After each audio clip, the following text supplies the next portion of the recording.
નમસ્કાર મિત્રો, દેશ દુનિયાના તાજા મોટા સમાચારોમાં આપનું સ્વાગત છે। તો મિત્રો, આજના તાજા સમાચાર મેળવવા માટે વિડીયોને અંત સુધી જોતા રહો અને આવા જ સમાચાર દરરોજ મેળવવા માટે વિડીયોને લાઇક કરી ચેનલને મિત્રો સબસ્ક્રાઇબ કરવાનું ના ભૂલતા। આજના મિત્રો પહેલા સમાચારની વાત કરીએ તો અંબાલાલ પટેલની ફરીથી મિત્રો વરસાદની આગાહીઓ કરવામાં આવી ગઈ છે। ખાસ મિત્રો આજે આપણે ટોટલ માહિતીઓ જાણીશું કે કયા કયા વિસ્તારમાં મિત્રો વરસાદની આગાહીઓ આપવામાં આવી છે। તો ખાસ મિત્રો ગુજરાતના છેલ્લા કેટલાક દિવસોથી લોકો તીવ્ર ગરમીથી મિત્રો પરેશાન બની રહ્યા છે, પરંતુ હવે મિત્રો હવામાનમાં ધીમે ધીમે બદલાવ જોવા મળી રહ્યો છે। હવામાનના સંકેતો મુજબ મિત્રો 16 મેના આસપાસ રાજ્યમાં અનેક વિસ્તારોમાં મહત્તમ તાપમાનમાં ઘટાડો નોંધાઈ શકે છે અને સાથે જ મિત્રો 18 થી 23 મે દરમિયાન પ્રી મોન્સૂન એક્ટિવિટી સક્રિય બનતા કેટલાક ભાગોમાં હળવો વરસાદ અથવા તો છાંટાની શક્યતાઓ મિત્રો વ્યક્ત કરવામાં આવી ગઈ છે। ગુજરાતની અંદર હજુ પણ મિત્રો વરસાદની આગાહીઓ આપવામાં આવી ગઈ છે, જેમાં મિત્રો અનેક ગુજરાતના વિસ્તારોમાં મિત્રો છૂટા છવાયા વરસાદો જોવા મળશે અને ખાસ કરીને મિત્રો ત્યારે ભયંકર ગરમી પડી રહી છે તેમાંથી થોડા ઘણી આપણને રાહત જોવા મળી શકે છે। ખાસ મિત્રો અત્યારે વિસ્તારોની વાત કરીએ તો વિસ્તારોની કોઈ પણ જાહેરાત કરવામાં આવી નથી કે આ વિસ્તારોમાં મિત્રો આગાહીઓ આપવામાં આવી છે તેવું મિત્રો કોઈ જાહેર કરવામાં આવ્યું નથી, પરંતુ અનેક વિસ્તારોમાં છૂટા છવાયા વરસાદો જોવા મળશે અને ખાસ કરીને ગરમીમાંથી આપણને રાહત જોવા મળશે તેવી આગાહીઓ આપવામાં આવી છે। ત્યારબાદ મિત્રો મહત્વના સમાચારની વાત કરીએ તો શું હવેથી બધા કામ આપણે ઘરે કરવા પડશે? ખાસ મોટા સમાચાર મિત્રો સામે આવી ગયા છે અને નરેન્દ્ર મોદીએ પણ મિત્રો જણાવ્યું છે કે અત્યારે જેમ બને તેમ આયાત કરવામાં આવતી વસ્તુઓનો મિત્રો ઉપયોગ ઓછો કરો, કેમ કે ગેસનો અત્યારે ઉપયોગ ઓછો કરો। ખાસ કરીને મિત્રો નરેન્દ્ર મોદી દ્વારા એવું જણાવવામાં આવી રહ્યું છે કે જેટલું બને તેટલું ઘરે કામ ચાલતું હોય તો ચલાવી નાખો અને ખાસ કરીને હવે એવું જણાવવામાં આવી રહ્યું કે શું બધા હવે કામ આપણે ઘરે કરવા પડશે?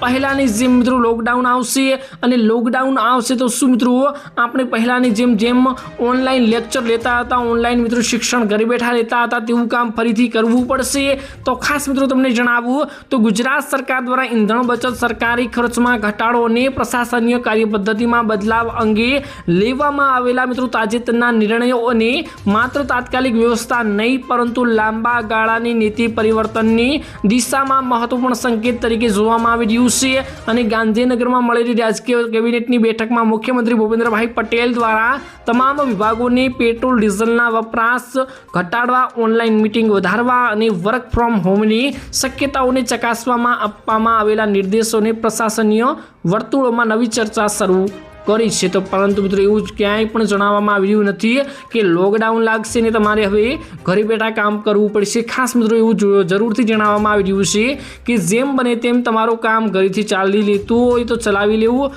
કોઈ પણ બહારનું કે વિદેશી કામ તમારે અટકી લેવું જોઈએ। એટલે કે ખાસ કરીને તમે વિદેશનો પ્રવાસ ગોઠવી રહ્યા છો, વિદેશ જવાનું વિચારી રહ્યા છો તો ખાસ મિત્રો અટકી જજો તેવું મિત્રો કહેવામાં આવી રહ્યું છે, પરંતુ આનો મતલબ એ નથી થતો કે લોકડાઉન લાગશે।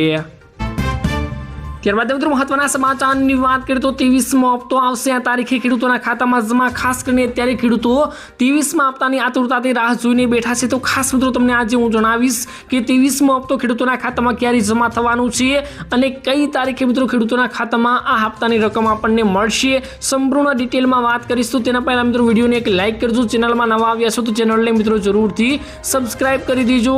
ખાસ મિત્રો અત્યારે ખેડૂતો આતુરતાથી રાહ જોઈને આની બેઠા છે, ખેડૂતોની આતુરતા અંત આવી ગયો છે અને ખેડૂતો માટે મોટી ખુશખબર સામે આવી ગઈ છે, જેમાં અત્યારે ખેડૂતોને ખાસ કરીને પીએમ કિસાન યોજનાના 23મા હપ્તાની રાહ જોઈને બેઠા હતા। એવામાં મિત્રો આજે પણ આપણે જાણીશું કે 23મો હપ્તો ક્યારે ખેડૂતોના ખાતામાં જમા થશે અને ખાસ વાત મિત્રો એ છે કે સરકાર દ્વારા આની કોઈ પણ તારીખ આપવામાં આવી નથી, એટલે કે ઓફિશિયલ કોઈ પણ તારીખ જાહેર કરવામાં આવી નથી, પરંતુ આપણે 22મા હપ્તાની તારીખના પ્રમાણે અનુમાન લગાવીને જાણીશું કે 23મો હપ્તો ક્યારે ખેડૂતોના ખાતામાં જમા થશે। તો ખાસ મિત્રો 22મા હપ્તાની તારીખની વાત કરું તો 13 માર્ચના રોજ ખેડૂત મિત્રોના ખાતામાં 22મો હપ્તો જમા કરવામાં આવ્યો હતો। તો ખાસ મિત્રો 23મા હપ્તાની તારીખની વાત કરું તો ખેડૂતોના ખાતામાં 23મો હપ્તો જુલાઈ મહિનાના અંતમાં મિત્રો આવી શકે છે। તો ખાસ હજુ પણ આપણે 1 થી 1.5 મહિનાની રાહ જોવી પડશે। તો ખાસ કરીને અત્યારે એક વાત કરું તો ખેડૂત ભાઈઓએ હજુ કેટલાક કામો કરવાના છે તે કરાવી લેજો, નહીતર તમારા ખાતામાં આ હપ્તો નહીં આવી। ઈ-કેવાયસી નથી કરાવેલું તો કરાવી લેજો અને ખેડૂતનું અત્યારે એક કાર્ડ બનાવવામાં આવી રહ્યું છે તે પણ તમારે મિત્રો ખેડૂતનું કાર્ડ બનાવી લેવાનું છે, નહીતર મિત્રો તમારે 23મા હપ્તાનો લાભ તમે ચૂકી જશો।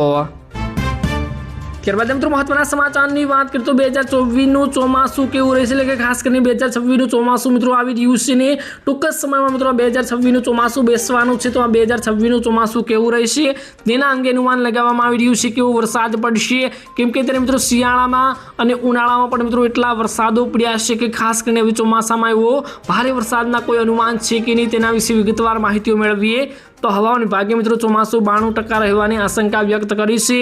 92% એટલે કે નબળું ચોમાસું કહી શકાય. 5%ની એરર સાથે મિત્રો હવામાન વિભાગે આજે જાહેરાત કરીને જણાવ્યું છે કે દર વર્ષે એપ્રિલ મહિનામાં અનુમાન જાહેર કરવામાં આવે છે. જૂન મહિનામાં ચોમાસાની શરૂઆત જોરથી રહેતી હોય છે અને જૂન જુલાઈ ઓગસ્ટ મહિનામાં ચોમાસું 92% નબળું રહેવાની મિત્રો શક્યતાઓ વ્યક્ત કરવામાં આવી છે. એટલે કે ખાસ કરીને જેવો જોઈએ તેવો વરસાદ આ ચોમાસામાં પડશે નહીં. અને હવે મિત્રો ધીરે ધીરે જે આગાહીઓ કરવામાં આવશે તે ઉપરથી મિત્રો ચોમાસું કેવું રહેશે તેનું અનુમાન લગાવવામાં આવશે. ત્યારબાદ મિત્રો મહત્વના સમાચારની વાત કરીએ તો દર મહિને મળશે બધાને 5000 રૂપિયાની સહાય. કેવી રીતે મળશે અને કોને આ સહાય આપવામાં આવી રહી છે તેની વિગતવાર માહિતીઓ મેળવીએ. તો જો તમે નિવૃત્તિ પછી એટલે કે 60 વર્ષ પછી દર મહિને માત્ર 210 રૂપિયા જમા કરીને મહત્તમ મિત્રો 5000 રૂપિયાની પ્રતિમાસ પેન્શન મેળવી શકો છો. તો ખાસ મિત્રો આ સરકારી યોજનાનું નામ છે અટલ પેન્શન યોજના, જેમાં દર મહિને ખાતરીપૂર્વક પેન્શન આપવામાં આવે છે. વર્તમાન નિયમો અનુસાર મિત્રો તમે મહિને 5000 રૂપિયાનું પેન્શન મેળવવા માંગતા હો તો તમારે દર મહિને 210 રૂપિયાનું રોકાણ કરવું પડશે. અથવા તો જો તમે દર મહિને મિત્રો 1000 રૂપિયા પેન્શન મેળવવા માંગતા હો તો તમારે મિત્રો દર મહિને માત્ર 42 રૂપિયાનું રોકાણ કરવું પડશે. જ્યારે મિત્રો આ યોજનામાં 60 વર્ષનું સુધીનું રોકાણ કરવાનું હોય છે, પછી મિત્રો તમને પેન્શન આપવામાં આવે છે.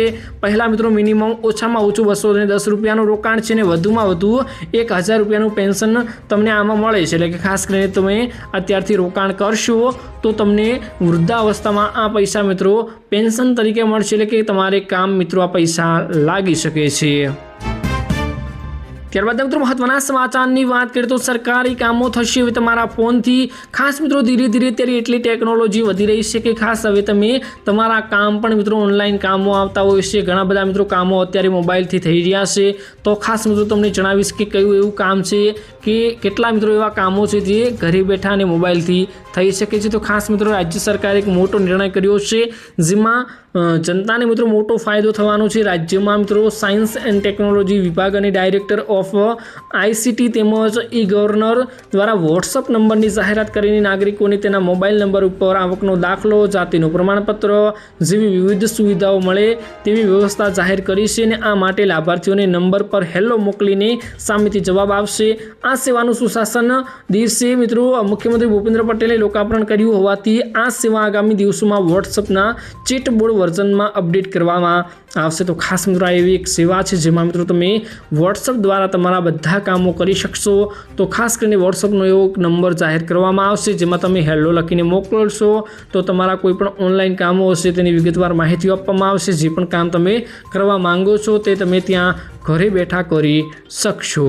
તો બસ મિત્રો આજના આ વિડીયોમાં આટલું જ હતું. મળીશું એક નવા વિડીયોની સાથે. ત્યાં સુધી મિત્રો વિડીયોને એક લાઇક કરી ચેનલને મિત્રો આવા દરરોજ વિડીયો જોવા માટે જરૂરથી સબસ્ક્રાઈબ કરી દેજો.